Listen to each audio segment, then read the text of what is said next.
Well, good morning, everybody. I'm Mike Johnson of the 4th District of Louisiana. I'm the Vice Chairman of the House Republican Conference. We're delighted to be with you this morning. There are a lot of things on the minds of the American people, and it's really not January 6th. Democrats have enjoyed unilateral control of Washington for 17 months now, and we all know the results. Everybody can see what has been wrought by that. We've got record inflation, soaring gas prices, unhinged crime in our cities, and uninhibited illegal immigration. And in the midst of all of that chaos, what are they focused on? What gets their primetime billing? It is their seething hatred for Donald Trump and anybody who's ever supported him. That's what comes through in all of these hearings. For nearly a year, you got to think about this, the January 6th committee, for almost a year, they have invested thousands of hours, millions upon millions of taxpayer dollars. They've interviewed hundreds upon hundreds of witnesses. They compiled 100,000 pages of documents, and they hired lawyers, consultants, and big network TV producers. All for what? To rehash and replay a moment-by-moment dissection of a terrible event that took place a year and a half ago. They thought the American people would be riveted by their production, but the ratings are in, and we know the truth. That the ratings have proven what everybody else already knew. The American people lived through all that, and they have moved on. They moved on to caring about the issues that actually affect their daily lives. The criminals involved in January 6th are being prosecuted. Lessons were learned about Capitol security that day. And the Senate produced a bipartisan report of the events over a year ago. The truth is this. The Democrats could hire an army of broadcast media executives to try to boost their ratings, but it will not change the simple facts. This election will be about three I's and really nothing else. Inflation, illegal immigration, and incompetence. The utter incompetence of the Democrats in charge of Washington is on full display now. If the Democrats want to reverse their political fortunes, they need to reverse their policies. But of course, we all know they refuse to do that. And so hardworking American families will continue to struggle as our country becomes less safe, less secure, and less stable by the hour. I'm grateful to my colleagues for joining us this morning to discuss the myriad crises facing our country that are taking a back seat to the Democrat reality show. I want to yield the podium to my good friend, the gentleman from Arkansas, Mr. French Hill. Thank you, Mike. French Hill, I represent the 2nd Congressional District in Arkansas. On Monday, as Arkansas families were filling up for the week, they got word that gas hit an all-time high in Arkansas, $4.54, a little shy of what it is here in D.C., and the national average crossed $5. Hardworking American families are being punished. Inflation is costing the average American household an extra $460 per month for that gas, their food, their groceries. Our seniors on fixed income are being robbed daily by what is an insipid thief, inflation. First, the Biden administration informed all of us that inflation was transitory. Then they told us that inflation had peaked. Last week's CPI numbers tell another story. And in fact, Biden's policies have resulted in inflation being entrenched. As our economy reopened in late 2020, our kids went back to school, our businesses figured out how to cope with the daily threat of COVID, and Operation Warp Speed delivered therapeutics and vaccines. House and Senate Republicans successfully worked to tailor and end the massive federal fiscal stimulus and the Fed's intervention. As Biden took office, we urged him, give flexibility for the $1 trillion of money left unspent from the COVID support. Work with Republicans to get people back to work. Leading Democratic economists, former Treasury Secretary Larry Summers, Steve Rattner, Jason Furman, urged restraint as well, arguing that high inflation was the likely outcome of the Biden policies. But Joe Biden and his administration and House Democrats did not listen. President Biden and his team followed the siren song of the false gods of modern monetary theory, that you can borrow and spend your way to prosperity. And Biden last week in the Oval Office says he wants the Federal Reserve to do its job and that he will not interfere with the Fed's independence. House Democrats are once again to step on his incoherence with some of their own. Instead of focusing on sound money and fighting inflation to help all American families, House Democrats are bringing to the floor this week H.R. 2543, demanding that the Federal Reserve be distracted by a new mandate, the mandate of closing all socioeconomic disparities. This is not their job. This takes their eye off the ball of fighting inflation. This interferes with their statutory obligation and their independence. The Fed's job is sound money. The legislative branch and the states can work and be the ones working toward policies that relate to equal opportunity. House Democrats should work with Republicans on reining in spending and solutions that lower costs for American families. That means returning to pre-pandemic levels of federal spending priorities.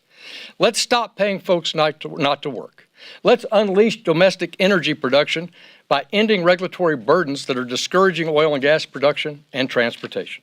And let's focus the Federal Reserve to laser in on its core obligation, sound money, their mandate of price stability, which is why I'm so glad that I share the stage today with Byron Donalds, because he and I have the Price Stability Act. And we want that Fed to laser beam focus on that core mandate of sound money and price stability. It's my privilege to introduce my good friend from Tennessee, the representative from the 1st District, Diana Harshbarger. Thank you, Prince. Thank you, Whip Scalise and Vice Chair Johnson. You know, I'm going to talk to you as the only mother and grandmother on this stage. I'm going to talk to the families across East Tennessee and the families across America. You know, summer is a season that people look forward to the most. They look forward to family cookouts, to vacations, sporting events, and summer camps, and many other summer pastimes. But this year, no one is getting a break, and let me tell you why. Parents in every state have a very real fear about the reality of this summer and what it means for their families' budgets. Imagine that. Most American families operate within a budget, unlike the federal government. Prices haven't stopped soaring, and every day there's a new jaw-dropping increase at the pump, the grocery store, the pharmacy, and bills are getting harder and harder to pay because it costs the average American family $5,000 more a year for the same things they purchased the previous year. The sad truth is that the President Biden's irresponsible and expensive policies, American families are paying more for so much less. And this summer, we're on track to experience the worst inflation in 40 years. 40 years. I've been married that long. That's a long time to have such high inflation. And let me tell you something else. There's one thing that's near and dear to my heart, and that's air conditioning. With energy services up over 16% higher than usual, basic necessities are going to be priced out of reach for working class families. So that tells me it's going to be one hot, hot summer. And it isn't just summer ruining news. This is a crisis of epic proportions that could have been avoided and still can be stopped. The Consumer Price Index is higher than it has been in almost half a century, meaning that your hard-earned paycheck isn't worth much compared to 2 years ago. American families are suffering and pleading for relief, and the Biden administration has cared more about going woke than helping Americans who are going broke because of bad for business and budget-busting spending. It's time for the Biden and the Democrats to wake up and realize nothing is free. Somebody pays for it, and that's you and me as taxpayers. Americans are paying more than they can afford for these crazy policies, and they've had enough. I can ask anybody in my district, they've had enough. We want our summer back. We want our freedom back. And most importantly, we want our country back on track and on the right track. And with that, I'm going to turn it over to my freshman colleague from the great state of Florida, Mr. Byron Donalds. Thank you, Diana. Look, let's just get right to it, everybody. It's going to cost the average American about $500 more a month to just live. How does that help middle-income families in our country? How does that help poor families in our country? How does it help seniors on fixed income in our country? It does not. You know, when Joe Biden, when he first came in and he said he had a plan to save America, his American Rescue Plan, House Republicans told him that was going to be a disaster for America. We said it was going to lead to inflation. It did. We said it was going to create a labor shortage. It did. And so now, right now, in the Budget Committee, House Democrats are having a hearing to talk about all of the importance of the American Rescue Plan. Folks, we know the truth. If your plan worked, you don't have to hold congressional hearings to prove it. The proof is in the pudding. Every American would know it. If you're filling up a Suburban anywhere in the United States, it's going to cost you about $125 to $145 to fill it up. That $145 to fill up your Suburban, just to pick up your kids from practice to go back and forth to work, that's money you don't have to put food on the table. But guess what? The food to put on the table costs more too. So that takes away from you being able to have fun this summer like Diana was just talking about. You can't take that vacation. You can't go buy that new article of clothing. You can't go do the next thing that you choose to do. This inflation is the largest tax increase on poor families and middle-income families in decades in the United States, all brought to us by Joe Biden. Frankly, a president who has no idea how an economy actually works. This White House likes to talk about building an economy for the middle class. That's literally what they were saying yesterday. The president's probably going to say it in about an hour in Philadelphia. Well, guess what, folks? An economy for the middle class doesn't work if the economy doesn't work. The late, great Margaret Thatcher said it better than any of us ever could. Joe Biden and the Democrats would prefer the poor be poorer, so the rich are less rich. Joe Biden would prefer to build an economy that doesn't work for anybody, as opposed to letting the free market and, yes, trickle-down economics, which does work, actually flourish in the United States. Joe Biden and House Democrats would prefer we talk more about Uvalde, the tragedy that we all care about. They would care more about we're talking about dog collars and oversight later today or tomorrow. They would prefer to talk about January 6th than actually do the job here in Congress and actually work on supply chains, work on energy, work on inflation, and do our job for the American people. And last thing I'll say is this. For the people amongst the House Democrats and among the administration who say, oh, just go buy an electric car, it's better. Your electric car costs about $55,000 to $60,000 on average. Most Americans can't afford that.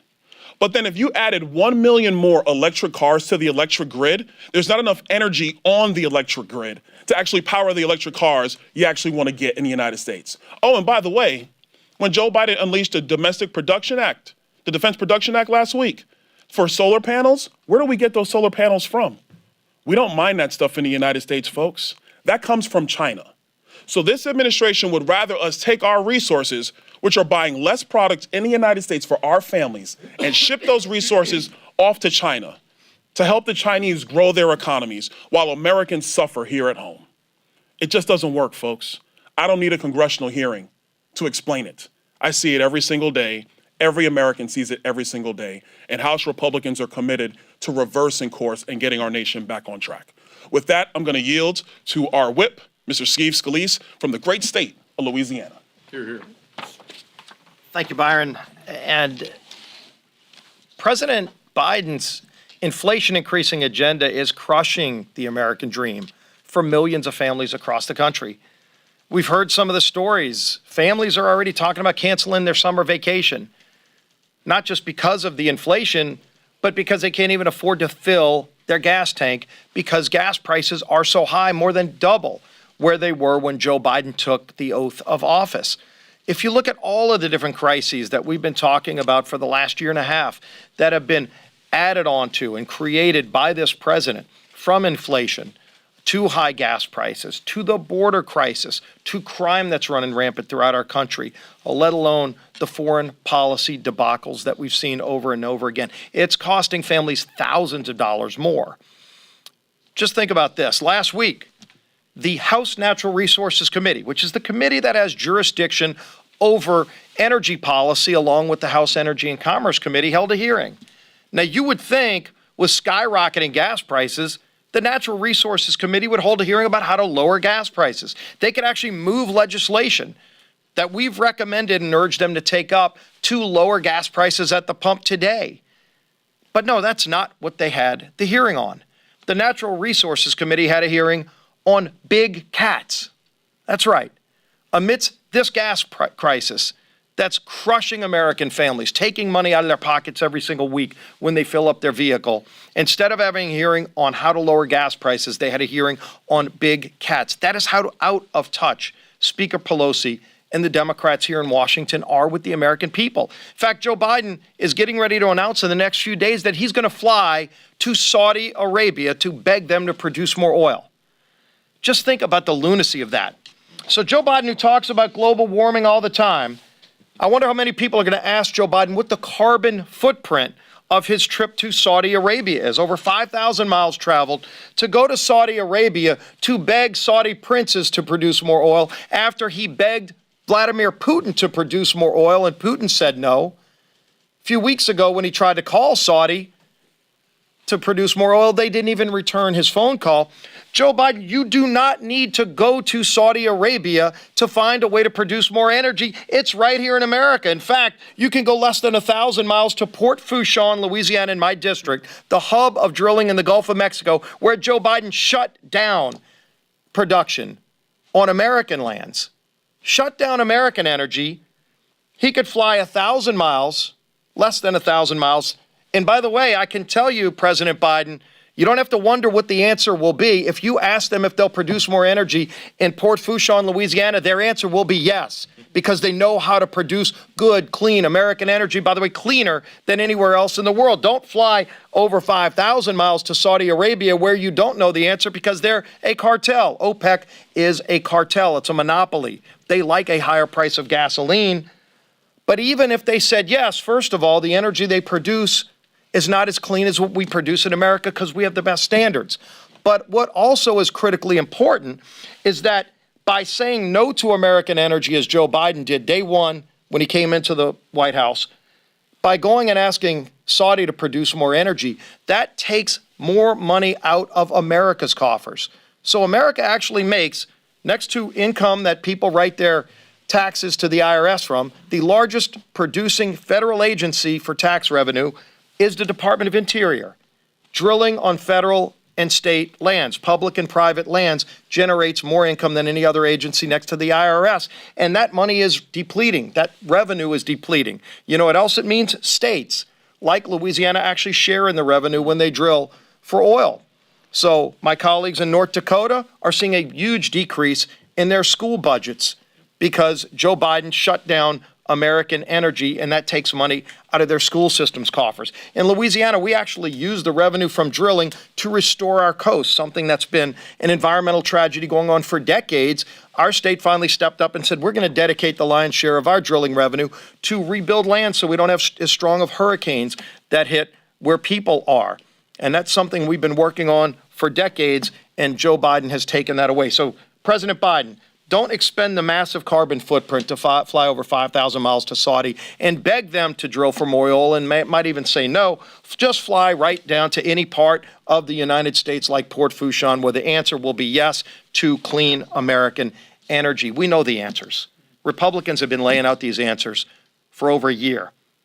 What we need is a president who's willing to listen, who's actually willing to work with people on the other side to address these serious problems that are facing the hardworking families all across the country who are struggling. We're going to continue to do that. We're going to continue to reach out and offer these solutions. Hopefully one day President Biden will finally stop flying to foreign countries and asking them for help when the answer is yes right here in the United States of America if he just asks the question. With that, we'll be happy to take any of your questions. Congressman, Yeah. what do you think of the Senate's bipartisan framework on to alleviate gun violence? Is that something that you think could get Republican support in the House? Yeah, as you've seen, they've laid out a framework, but still no details. And obviously the details matter. They matter a lot. So until we see any specifics, that is something that we're going to continue to watch to see what comes from the Senate. Obviously, you saw in the House last week, Speaker Pelosi's approach has been to make it harder for law-abiding citizens to get guns. President Biden even talked about taking handguns away from people, so that's not the answer. We brought up a motion to recommit, an amendment last week by Richard Hudson that would have created more opportunities for schools to have funding for hardening of the schools, to put more resource officers, to put more mental health counselors in the schools. Every Democrat voted against that amendment, unfortunately. So we're going to continue working on ideas that would actually solve the problem. Yeah. Your skirts protection bill that's being brought to the floor today, how do you see it? Do you see it passing the Senate? Yeah, you know, if you go back over a month, we've been asking Speaker Pelosi to bring the bill that went out of the Senate unanimously. She was holding the bill, then she was trying to play games with the bill. Last week, we called them out. During my colloquy, asked Leader Hoyer if he would bring the bill up unamended so that we can get it to the president's desk quickly, especially on the heels of a man arrested for trying to kill Justice Kavanaugh. And I know Leader McCarthy expressed the same urgency to Speaker Pelosi. So hopefully we finally get that bill on the floor clean. It will pass overwhelmingly. I think you'll see the lion's share of Republicans and Democrats vote for that bill. It just begs the question, why did Speaker Pelosi delay it for over a month? Yes. We're expecting possibly tomorrow a SCOTUS on the fate of Roe. If the leak does prove correctly, your reaction to Roe being overturned and saving the lives of the unborn? Well, I'm hopeful that the Supreme Court overturns the bad precedent that Roe set and allows elected leaders to make these decisions on how best to protect life, you know, whether it be members of Congress or state legislatures who have already been having robust debates in these last few weeks. So I'm hopeful that they come out with that ruling. It hasn't come out yet, so I don't want to be presumptuous. I continue to pray for the right ruling, and I pray for the health and safety of the Supreme Court justices and their families with, you know, what right now is a lack of enforcement of federal law by the Justice Department.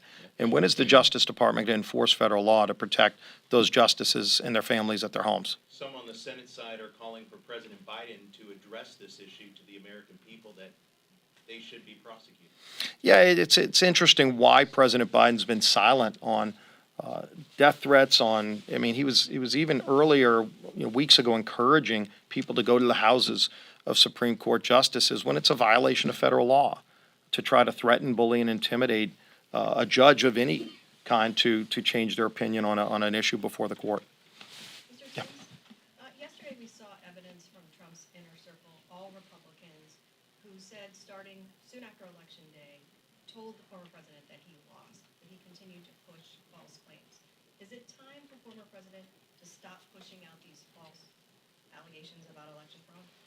Well, look, you've seen a number of states go and fix their laws in the states where you had some of those problems. Not all states have, but you know, you're still continuing to see states try to address and strengthen their election integrity, and I would encourage them all to have that conversation. We had that in Louisiana years ago when I was a state representative.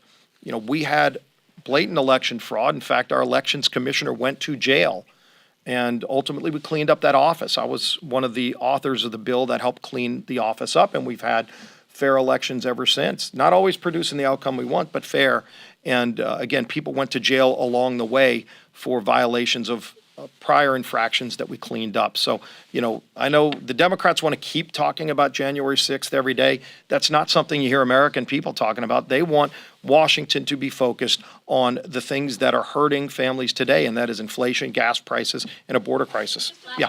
Yeah, I guess just to follow up on that, though, when you hear the former Attorney General and other former administration officials say that the former president's fraudulent claims were, you know, BS, silly, bogus, nuts, do any of you on the stage who objected to certifying the results of the election have any regrets about that vote? Look, you saw some states not follow their state passed legislation. I mean, the Constitution doesn't say states determine how to pick electors. It says state legislatures determine how to pick electors. That's something that the Constitution is very clear about. That wasn't followed in all cases. But ultimately, there are some people that want to keep relitigating 2020.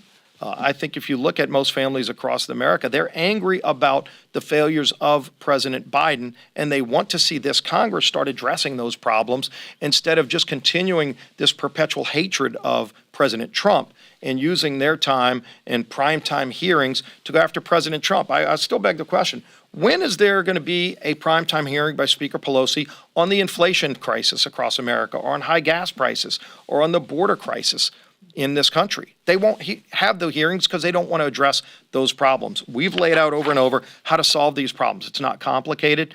They just don't want to work with Republicans to address it, and that's unfortunate because it's hurting families and will continue to through this hot summer. With that, thank you.